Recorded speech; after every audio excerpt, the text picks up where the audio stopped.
Alors j'ai commencé un peu à aimer l'astronomie quand j'avais 10 ans. J'étais chez un cousin, il avait un petit télescope et j'ai pu observer pour la première fois les cratères de la Lune.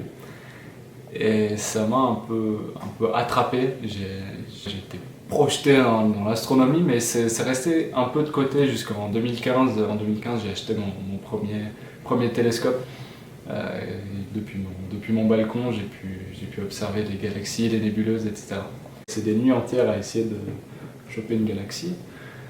Et après, j'ai été animateur à l'Observatoire d'Arba, donc ça me donne accès aussi à tout leur matériel. Du coup, eux, ils ont du sacré bon matos, et puis je peux aussi faire pas mal d'observations. L'observation à l'œil nu, c'est relativement limité. Je suis vite parti sur du matériel de photographie qui me permettait de voir plus loin, de voir plus détaillé, avec des couleurs, etc., grâce à un appareil photo.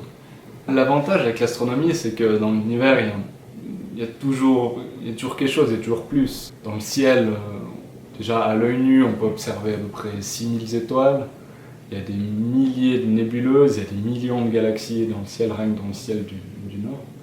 Alors je veux dire, je pour au moins toute ma vie à prendre des photos au ciel, hein, ça je me soucie pas trop.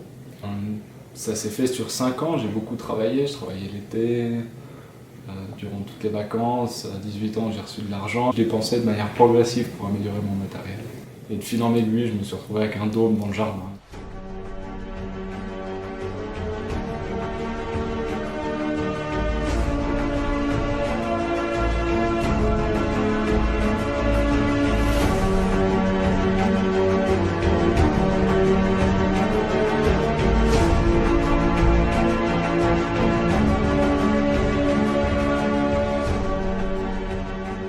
L'astrophoto, c'est c'est une discipline, l'astronomie, mais c'est je dirais la plus compliquée.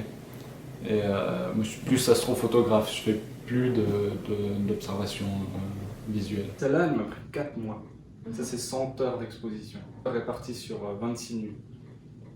Donc, pendant 26 nuits, mon matos, il a pris cette région. Puis c'est une mosaïque, c'est-à-dire que c'est tellement grand dans le ciel que mon télescope il zoome trop.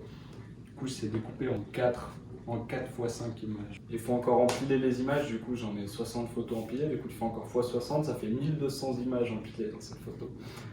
Le but en astro, c'est que tu photographies des trucs qui sont tellement peu lumineux que tu essaies de...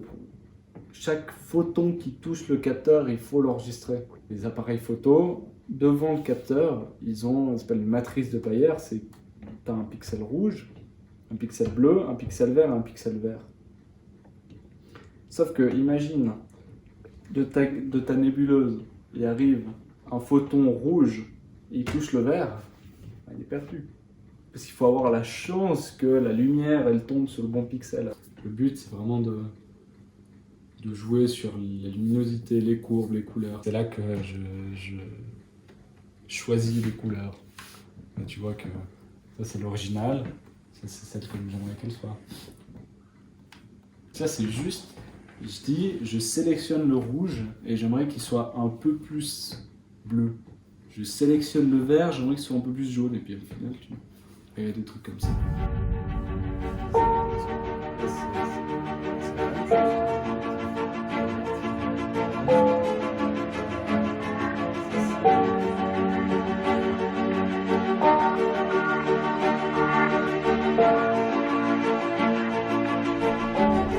Là, on a la roue à filtre.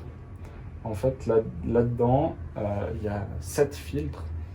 Rouge, vert, bleu, luminescence. Luminescence, c'est ce qui prend le rouge, le vert et le bleu. Ça prend tout le spectre lumineux. Ensuite, on a hydrogène alpha, oxygène 3 et soufre 2. Ça, c'est très spécifique. C'est pour capter la lumière qu'émettent certains atomes dans les nébuleuses. C'est très spécifique. Du coup, j'ai 7 filtres. Et puis derrière, j'ai l'appareil photo. Cet axe-là, il est parallèle à l'axe de rotation de la Terre. Du coup, pour suivre les étoiles, il suffit de bouger qu'un seul axe.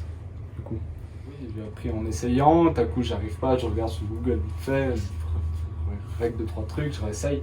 Ça, pour maîtriser ce matériel, il m'a fallu plus d'1 an, 1 an et demi pour maîtriser. Du coup, c'est pas très rapide non plus. le début, j'ai tout fait moi-même. Après, je me référais un peu à quelques forums sur internet, mais ça s'arrête là. Il n'y a jamais quelqu'un qui m'a expliqué. Après, il y a beaucoup de gens qui font de l'astrophoto.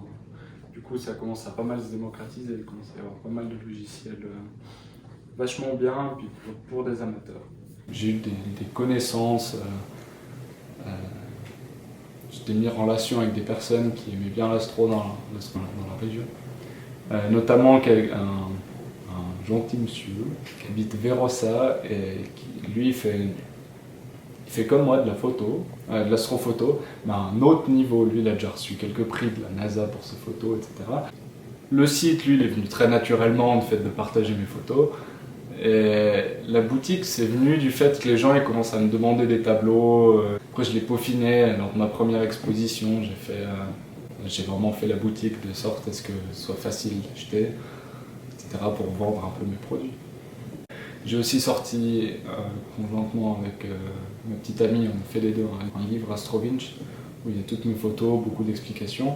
Et là, on est en plein dedans, on fait un calendrier 2021 Astrovinch. J'ai un très gentil monsieur, un retraité, qui est passionné d'imprimerie à Colombey, qui m'imprime mes photos. Il a des contacts, il a dans son garage une grosse imprimante, 2 mètres de long. Je reçois une commande, je lui envoie un petit message et il m'imprime dans les 2 semaines qui suivent.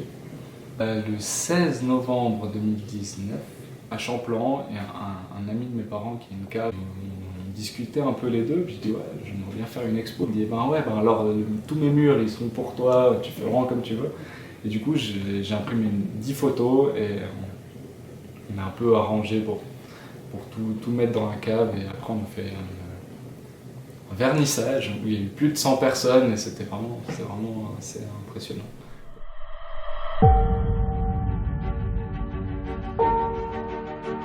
La RTS cherchait des gens pour une série de reportages Je vis la nuit. Ça s'est fait par bouche à oreille, de fil en aiguille. Il y a des gens qui me connaissaient, qui connaissaient aussi la journaliste en question, qui m'ont dit tu devrais contacter et tout. Et ça s'est fait.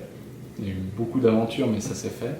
Et du coup, il y a deux personnes qui sont venues ici, le journaliste et le caméraman, qui sont venus pendant plus de 4 heures pour tourner dans mon dôme. Dans le garage, j'avais un grand tableau que je devais livrer. Vraiment, c'était vraiment super. Ça m'a apporté pas mal de visibilité. Pas un petit nom, mais disons qu'il y a beaucoup de gens qui me contactent maintenant, encore sur les réseaux sociaux, etc. C'est chouette.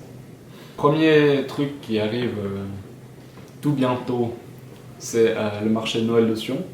J'ai une tente là-bas pendant un jour.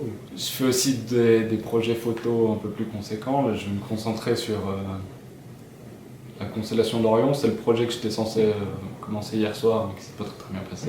Et sinon, j'ai un projet depuis je dirais, le début de cette année, c'est de photographier 13 lieux emblématiques du Valais de nuit. J'ai commencé par la photo du Cervin. C'était une des 13 photos que je vais faire. Avec une petite amie, on a déjà fait le glacier de Moiry, Château de Valère, le Cervin, le Bisaïen aussi. Et après, on va faire aussi le glacier d'Alès, le glacier du Rhône, etc. Le lac des 10, un peu des endroits un peu sympas en Valais.